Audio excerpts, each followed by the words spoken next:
Hey, what's going on, guys? Saiyan here, back with another What If on the channel, and today I'm starting a new What If. Since I didn't want to bore you guys with another Tournament of Power, I'm pulling some new What Ifs out of the bag. Just earlier, I posted the remake of What If Goku trained like Saitama, and that one got mad support, so I'll definitely continue it.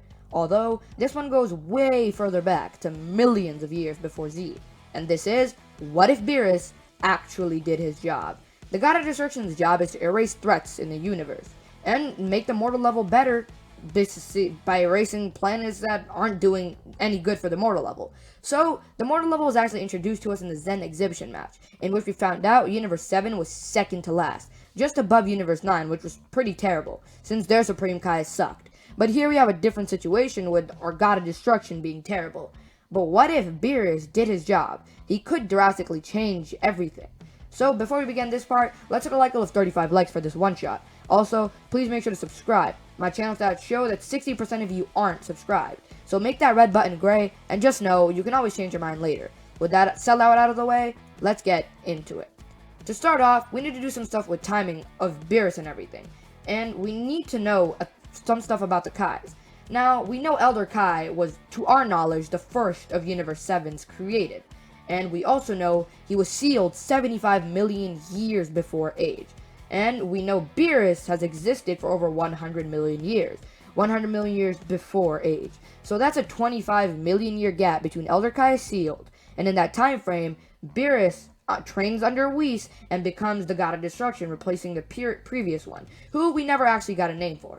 But with that timing, there's a lot that can happen in 25 million years. For starters, Beerus takes his job seriously, and after being trained by Whis, he starts to clean up the universe bit by bit. He confronts people like Lord Chilled, who was King Cold's ancestor, and ends up killing him after he decides to fight Beerus. He destroys everything, and that means the Frost Giants end there. Chilled isn't canon, but let's assume he is. And somehow, King Cold is still born, following the canon part of it. And let's just say King Cold somehow survives Beerus' wrath and becomes a grown adult. First of all, he would have a living hatred for Beerus, although never actually being able to find him. But Beerus would eventually end up finding the remains of Chilled's empire and King Cold himself.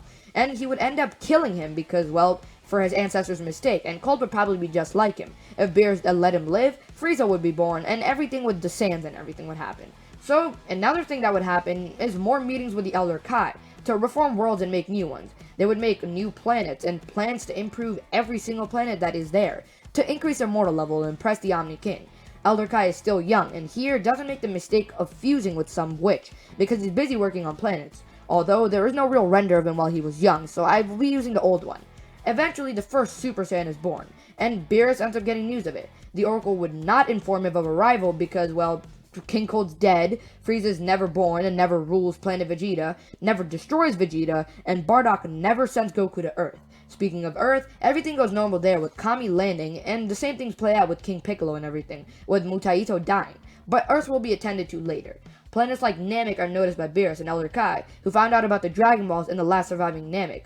Beerus knows about the Dragon Balls and knows that if they're anything like the Super Dragon Balls, they can grant any wish, such as immortality, or people that are passing by can easily snatch them and force the pacifists to give up their information. So they would play that planet a visit, and meet the last surviving Namekian, who is of course Guru. Beerus would speak to Guru, and Guru would of course know of him from the Namekian Book of Legends. And right now, Guru is also young. He would definitely show the utmost respect to Beerus and explain that they're a race of pacifists. Beerus would understand that and lend Guru some help. Whis would help out, and Elder Kai too, and with minutes of them being there, the entire Namekian race is brought back, with more villages than ever, all in exchange for the Dragon Balls. Guru understands, and for the gratitude he's been shown, he willingly gives them up. Eventually, Beerus comes across Planet Plant, which is the original home of the Saiyans.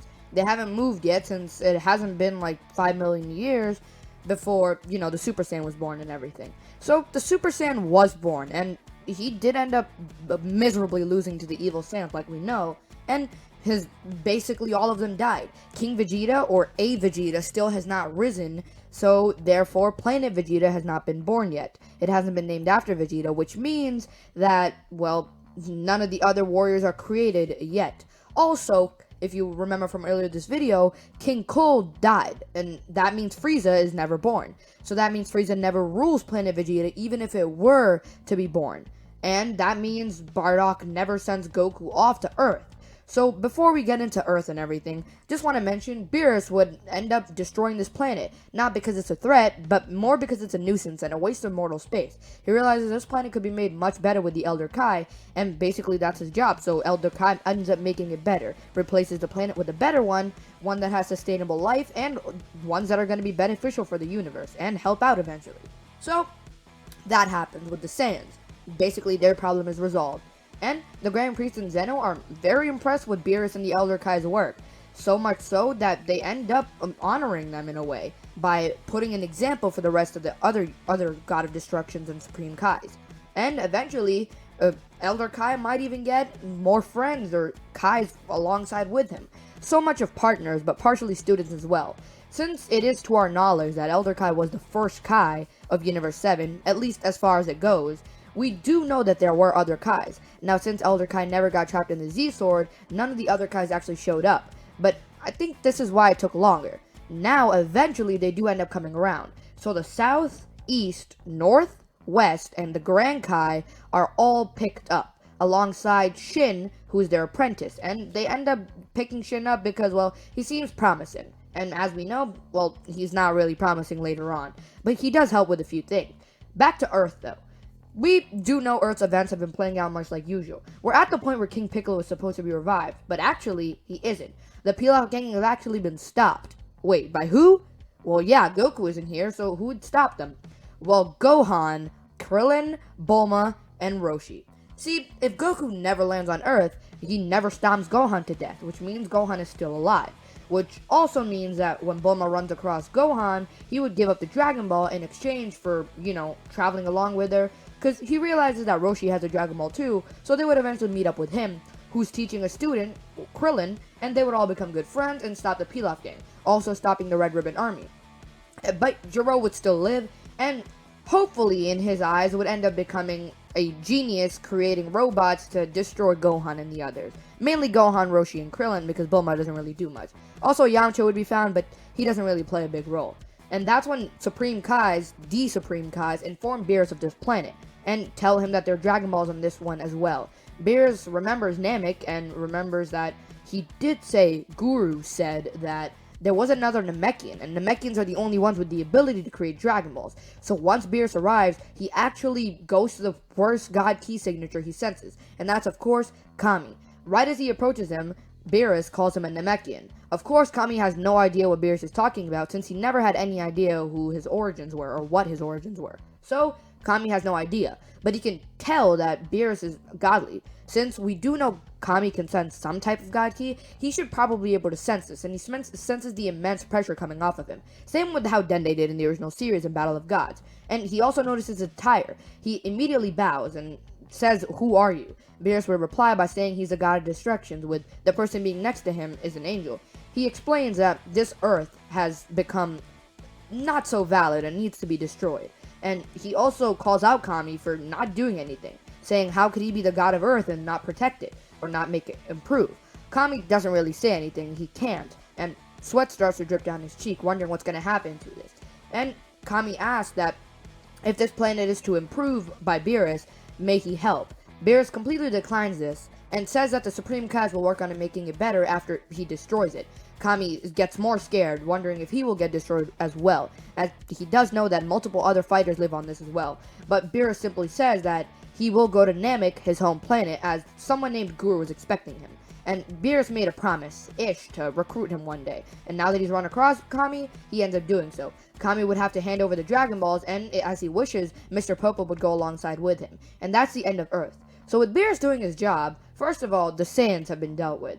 Earth has been dealt with and made much better. Same with the other planets, and so has Namek. All the Dragon Balls in the world have been taken away, besides the Super Dragon Balls, which are for the Grand, or the Daikaio, is that his name? I can't even remember, the Grand Priest, right? And they all have been terminized by Beerus, or kept on the Supreme Kai's world at this point. Because, well, he didn't think it would be a good idea to destroy the Dragon Balls, but he did think it was going to be a good idea to keep him away from mortals. But eventually, he comes across more planets, such as Vampa, and he would end up making them better as well. With Beerus doing his job, multiple planets across the multiverse, the universe, have been made better. So, it was a good job for Beerus. But there are a few other things he has to deal with, specifically the revival of Majin Buu. The Kais would inform of this threat, and Beerus wouldn't really take much notice at first, but he does take his job seriously, so he would end up noticing Majin Buu. And the first planet he destroys, Beerus would notice, and he would completely take action. Remember, Babidi is still alive, so the Kais would tell him that Bibidi's son, Babidi, is back, and he has a Demon King with him. Not the official Demon King. As we know, this is the Demon King to the anime knowledge and the manga knowledge, but we do know Machikabura is actually the Demon King. Although he isn't really canon, so I guess we can just assume that this is it. But that is teasing to something I'm about to show you in just a minute. But Beerus would notice that they're wreaking havoc, and immediately he would confront Majin Buu. And at this point, the Kais were strong enough to hold out Majin Buu, or Kid Buu at that point, and he wasn't able to actually absorb any of them. They were strong enough and good in numbers to defeat him, although none of them could actually kill him, so they ended up having to seal him off. Later on, Babidi would find the egg and unseal it. With the help of Deborah, he's able to do so, but Beerus doesn't really care, as he would immediately destroy Kid Buu with a Hakai, and same with Deborah. But since the Demon King has shown in face, he would go to visit the one person he knows that can help, Cronoa. Now, I do know Cronoa is canon, and I know that a bunch of people in the comments are going to say this, but this is actually something that can show how far Beerus is willing to go. Beerus would ask about the Demon Realm from Cronoa, and Cronoa would reply that it's a place of demonic energy, and she can't really defeat any of them because she's alone. Remember, none of the Saiyans went to Earth, none of the Saiyans ever actually existed, the ones that are known to us at least, and that means Zeno Trunks is never born, which means Zeno Goku, Vegeta, Gohan, Trunks, Bardock, etc. are never born. And Beerus threatens that he needs to destroy them. So Cronoa actually completely agrees. She says that even with her Angel of Time power, she won't be able to defeat them. And lastly, Beerus would end up doing so. The last thing we have to discuss in this part is Planet Eater Moro. He's escaped the galactic prison, and the Kais end up informing Beerus that this is one of their old threats that they actually had to deal with, explaining that Beerus needs to be cautious. He has no idea how strong Moro is, and he can really drain energy and use his magic to do multiple things, maybe even possibly defeat him. Beerus doesn't really care, and notices that this is a Galactic Patrol threat held by the Galactic Patrol. He let the Galactic Patrol live because they were doing good to the universe, but now he clearly needs to intervene, although he doesn't want to destroy it since he knows that an angel is on their team as well. But Beerus will go up and confront Moro, and without the Dragon Balls, Moro has no chance of getting used, besides fighting Beerus. Throughout the fight, Beerus is completely dominating, but Moro starts to slowly steal energy. As Ki Balls appear, he ends up eating each and every single one of them under Beerus' nose, who doesn't notice. But Beerus does eventually end up noticing that he's getting weaker while Moro is getting stronger. And eventually, Moro starts to look younger, his power starts to grow more, and his magical abilities come back to him. This is when Beerus realizes what's happening, as he shouts and is angered. He gets healed by Whis, who then ends up healing him, and then Beerus would power up an Ultra Instinct charging at Moro. With all of his strength, he punches him, trying to end it in one blow. But Moro tanks it. He is able to steal some of the energy off of it and get stronger. Beerus then gets healed once more after getting his energy sealed, and he realizes that what he has to do now is seal Moro for good. He asks Whis for the sword, and since it wasn't used on Elder Kai, the Z-Sword still exists. Beerus grabs it in his hand as he charges towards Moro, slicing it through him. Moro would immediately laugh, saying, "What is that sword supposed to do against him?" But Beerus sits there smirking, and as Moro is then pushed into the sword, that's where Moro ends up going off. And as they all return to their home, Whis is taken to the sword, and he throws it on the tree somewhere, as Moro is never to be seen again. Lastly, Zeno does end up noticing that Universe 7 has changed his mind. He doesn't want to destroy the universes anymore, but he ends up erasing Universe 9 just to prove an example, that any universe that actually ends up slacking off will be erased by Zeno. And this is a glad warning to everybody else because the Tournament of Power is never held. And that's where we leave off today. So I hope you guys did enjoy this video, and if you did, make sure to leave a like and subscribe. Let's hit 35 likes, and when we do, I'll continue with another part. Thank you so much for watching. Hit the bell to be part of the Super Saiyan Force, and I'll see you in the next one.